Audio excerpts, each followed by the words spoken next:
Shalom, selamat malam Bapak Ibu Saudara sekalian yang saya kasihi di dalam Yesus Kristus. Pada saat malam ini kita akan lanjutkan lagi kehidupan tentang Musa. Mari kita satu dalam doa. Allah Bapa yang bertata dalam kerajaan surga, Bapa di dalam nama Tuhan Yesus Kristus, kami ucap syukur Tuhan.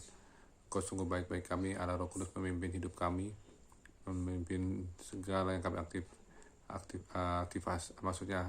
segala kegiatan aktif kami Tuhan di dalam hari ini Tuhan.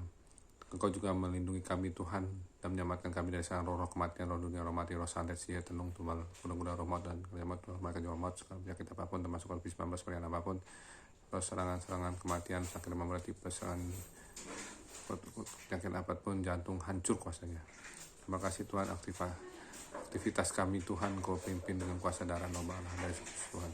Kami bersyukur Tuhan semuanya Tuhan, kuasa darah Allah dari Yesus Tuhan menghidupkan kami dalam kekudusan Tuhan Yesus. Terima kasih Tuhan karena begitu baiknya Engkau Tuhan kepada aku, istriku JBJ kuliah, anak-anak kami dan juga keluarga kami dimanapun, dan keluarga Bapak Ibu Saudara yang menyaksikan ini. Kau begitu baik melindungi kami dengan darah Allah Yesus Tuhan.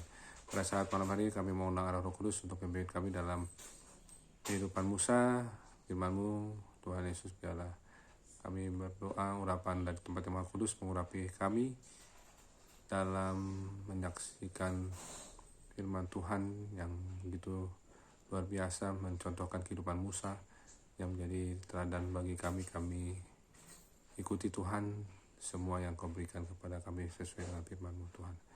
Kuasa darah anak kembali dari Yesus, kami berdoa Tuhan, segala roh pekerjaan iblis kami ikat patah, hancurkan kuasa dengan darah Yesus Tuhan. Yang ingin merusak kami, hancurkan kuasa dalam darah Yesus Tuhan. Terima kasih Tuhan, dalam nama Tuhan Yesus kami berdoa sekali. Amin. Ya, kita akan lanjutkan lagi.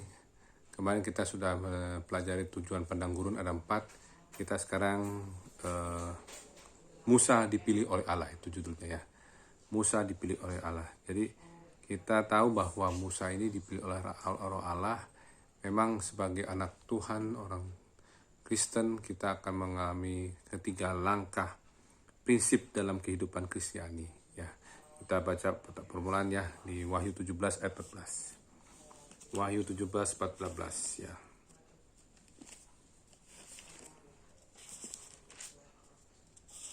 Wahyu 17 ayat 14. Wahyu 17 ayat 14, demikian firman Tuhan. Wahyu 17 ayat 14. Mereka akan berperang melawan anak domba, tetapi anak domba akan mengalahkan mereka, karena ia adalah Tuan di atas segala tuan dan Raja di atas segala raja. Mereka bersama-sama dengan dia juga akan menang, yaitu mereka yang terpanggil, yang telah dipilih dan yang setia. Jadi saya ulangi ya yang ayat B-nya. Mereka bersama-sama dengan dianya ini Tuhan Yesus Kristus juga akan menang, yaitu mereka yang terpanggil, yang telah dipilih dan yang setia. Jadi inilah 3 tahap-tahap Tuhan, tahap orang Kristen. Dipanggil, dipilih, dan setia. Dipanggil oleh Allah, tahap pertama. Dipilih oleh Allah, yang kedua. Didapati setia oleh Allah, yang ketiga. Jadi kita pelajarin ya. Musa ini melewati tahap demi tahap. Pertama, panggilan Allah atas kehidupan Musa. Jadi panggilan Allah atas kehidupan Musa itu pertama kali itu adalah 40 tahun pertama itu dari kehidupannya. Panggilannya yaitu waktu dia dipanggil itu waktu kehidupan dia di istana Firaun. Ya, itulah adalah panggilan Musa oleh Allah ya di istana Firaun. Yang kedua ya, tadi kita baca di Wahyu 17 ayat 14 ya, yang bagian B, dipilih. Ya. Nah dipilih ini kita akan benar-benar fokus ke situ ya. Coba kita buka di Matius 22 ayat 14. Matius 22 ayat 14.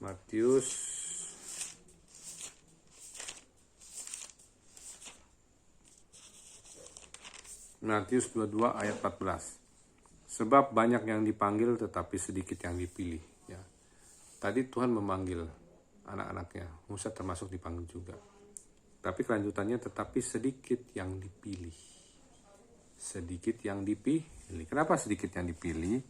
Karena panggilan Allah atas kehidupan Musa ini ada pilihan.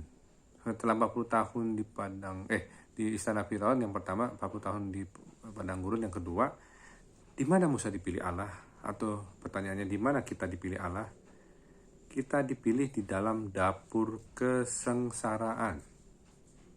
Ada firman Tuhan ya, kita dipilih di dalam dapur kesengsaraan. Kita buka yuk Yesaya 48 ayat 10. Yesaya 48 ayat 10. Kita tuh dipilih di dapur kesengsaraan ya. Yesaya 48 ayat 10. Sesungguhnya aku telah memurnikan engkau, namun bukan seperti perak, tetapi aku telah menguji engkau dalam dapur kesengsaraan. Ya, kalau orang pemilihan itu kan adalah ujian. Saya pemilihan kepala daerah itu kan diuji ya melalui banyak tes untuk mendapatkan kandidat dari kepala daerah. Jadi ini dipilih juga tuh ada pengujian di dapur kesengsaraan. Nah, itu adalah padang gurun itu. 40 tahun yang kedua Musa itu. Ya. Coba kita buka lagi di 1 Petrus 1 ayat 7. 1 Petrus 1 ayat 7. Demikian firman Tuhan. Maksud semuanya itu ialah untuk membuktikan kemurnian imanmu, yang jauh lebih tinggi nilainya daripada emas yang fana, yang diuji kemurniannya dengan api, sehingga kamu memperoleh puji-pujian dan kemuliaan dan kehormatan pada hari Yesus Kristus menyatakan dirinya. Ya, di sini kita melihat maksudnya apa? Semua sikap hati kita ini dalam padang gurun dan masa-masa sulit menentukan apakah Allah akan memilih kita atau tidak. Jadi yang di sini yang difokuskan adalah sikap hati kita di padang gurun ini dalam ujian, sehingga Allah memilih kita atau tidak. Ya. Jadi sikap hati itu menentukan Allah memilih kita atau tidak. Makanya Musa ini lulus dalam ujian-ujian di padang gurun.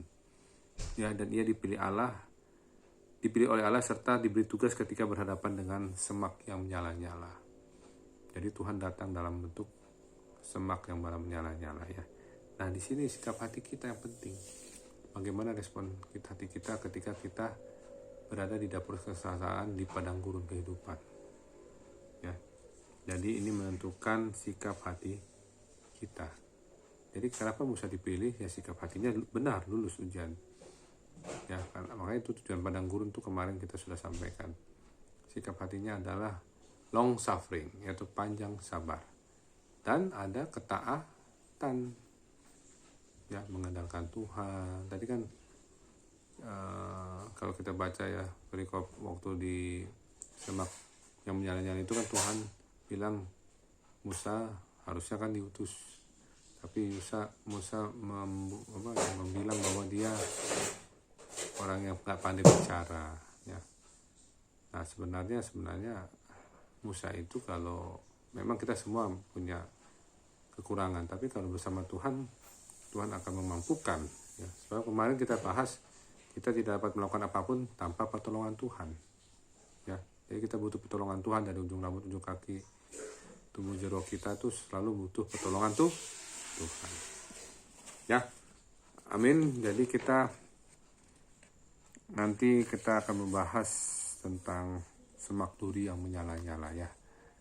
Di situ kita konsentrasi kehidupan di dalam semak duri yang menyala-nyala kehidupan Musa itu ya. Ya, kita satu dalam doa. Allah Bapa yang bertata di dalam surga, Bapa di dalam nama Tuhan Yesus Kristus, kami syukur atas firman-Mu Tuhan. Biarlah kami memiliki sikap hati yang benar meresponi dapur sengsaraan atas hidup kami, padang gurun atas hidup kami. Kami percaya Tuhan, Kau selalu bersama-sama kami. Dan ini memang dalam kehidupan kami tidak mudah sebagai manusia. Karena kami tidak dapat melakukan apapun tanpa pertolongan Tuhan. Kami butuh pertolongan Tuhan. Kaulah hanya satu-satunya yang bisa menolong kami, ya Allah Bapa, Allah Yesus, Allah Roh Kudus, Allah Tritunggal yang Kudus. Tolonglah aku, tolonglah semua anak Bapak, Ibu, saudara-saudara yang menyaksikan program ini. Tolonglah keluarga kami semua, istri, suami, anak-anak kami, orang tua kami, keluarga besar kami Tuhan. Dalam benar-benar dalam perlindungan darah anak berbalah dari Yesus Tuhan. Biarlah kami punya sikap hati yang benar di hadapan-Mu Tuhan. Apapun yang kami lakukan, kami punya sikap hati yang benar. Kami berdoa Tuhan, berikan kami Tuhan, kami mau istirahat malam tidur yang nyenyak. Tuhan besok pagi jam 4 pagi, jam 5 pagi dengan tubuh disegarkan untuk melakukan saat teduh. Kami mohon Roh Kudus menguasai alam sadar dan bawah sadar kami dan tidurnya kami. Kami tolak roh kematian mendadak, roh serangan jantung, roh gagal nafas, roh demam, roh sakit perut, roh cuci darah, roh stroke, roh tidak sadar, roh koma, dipatahkan kuasanya dengan darah bala Yesus Tuhan. Roh dari rium, dipatahkan kuasanya dengan darah bala Yesus Tuhan. Roh sopor, roh somnolen, dipatahkan kuasanya dengan darah bala Yesus Tuhan. Kami doa Tuhan, jauhkan kami dari segala penyakit-penyakit apapun, penyakit gagal nafas, kami tolak intubasi, kami aktif ventilator, kami tolak segala kuasa gelap, kami tolak kutuk kematian, kutuk dunia roh mati, kutuk santet, siat, tenung, tumbal, kuda-kuda, roh maut dan kejaman roh malaikat jual maut, roh sebanyak roh penyakit apapun termasuk roh COVID-19 varian apapun, roh demam tipes, penyakit serangan jantung, paru-paru, penyakit apapun yang ujung rambut kaki dipatahkan kuasanya dengan darah anak belah dari Yesus Tuhan. Terima kasih Tuhan, kami serahkan semua dalam tangan-Mu, meteraikan doa ini dalam nama Bapa, Anak dan Roh Kudus, dalam nama Tuhan Yesus Kristus kami berdoa syukur, amin. Ya, sampai besok ya, kita bahas semak duri yang menyala-nyala, dan sampai di sini untuk pembahasan yang dipilih itu ya. Dan besok kita akan bahas semak duri yang menyala-nyala. Terima kasih, Tuhan Yesus memberkati. Shalom.